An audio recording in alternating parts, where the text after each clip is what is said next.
जय प्रहार मित्रांनो, मी दीपक पुढे, प्रहार जनशक्ती पक्ष तालुका प्रमुख पाथरी. आजच्या काळात दिव्यांग बांधवांना महामंडळाचे जे वाहक आहेत हे खूप मोठ्या प्रमाणात परेशान करतात. त्यांना काय सांगितलं की एवढे आय डी कार्ड डुप्लिकेट असले तर चेक करा. मग ॲपद्वारे ते कार्ड जर ओपन नसलं होत तर डुप्लिकेट कसं झालं? म्हणजे कंडक्टर साहेब, तुम्ही केंद्र शासनाच्या पेक्षा पण मोठे झालात आता. म्हणजे केंद्र शासनानं जे लागू केलं आहे दिव्यांगांना कार्ड एवढी आय डी, म्हणजे आपण त्याला 1/4 म्हणतो, त्यांना तुम्ही डुप्लिकेट साबित करले. म्हणजे केंद्र शासनापेक्षा पण आपण खूप मोठे आहेत. म्हणजे प्रशिक्षणाची गरज आपल्याला आहे. तुम्हाला प्रशिक्षण द्यायचं आमचं काम आहे, प्रहारवाल्याचं काम.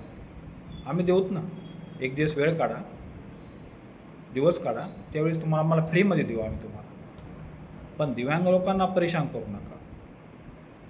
अहो, थोडी लाज वाटायला पाहिजे तुम्हाला.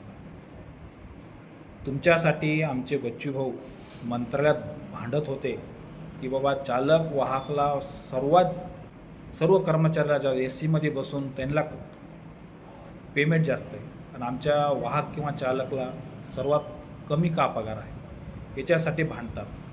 तुम्ही आमच्याच लोकांना परेशान करतात. वाह, क्या बात आहे. पण लक्षात राहू द्या कंडक्टर साहेब, याच्या पुढे जर दिव्यांग बांधवांना तुम्ही जर परेशान केलं तर जिथं आहेत तुम्ही तिथं ठोकू.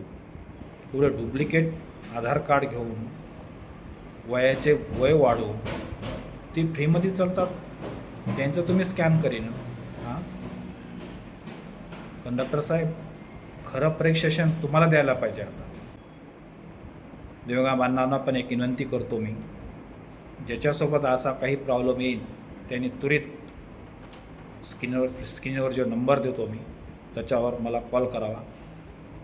वेळ पाहू नका, टाईम पाहू नका. ज्या टायमाला तुम्हाला असा प्रसन्न आला त्या टायमाला तुम्ही त्वरित मला कॉल करावा. तुमचा दीपक भाऊ पुढे, प्रहार जनशक्ती पक्ष तालुका प्रमुख पाथरी. जय प्रहार.